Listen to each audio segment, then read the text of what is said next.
Assalomu alaykum va rahmatulloh. Jangchilar, sizlarning duolaringiz bilan Allohning kuchi, qudrati, mo'jizasi bilan biz mana Rossiyaning chegarasiga keldik.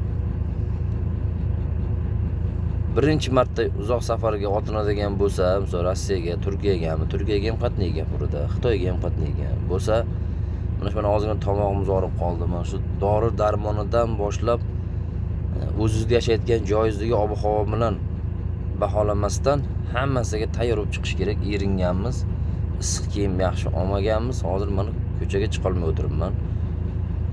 Tinqillatyapti bu yer. Ancha sovuq ekan bu yoqlar. Shu uchun kerakli yukni og'iri bo'lmas ekan. Shunaqa. Xudo xolasa chegaradan o'tgandan keyin Rossiya ko'chalarida Rostov-on-Don degan joyga boramiz, xudo xolasa. Videoni ulashib ko'rib ketaveramiz yana.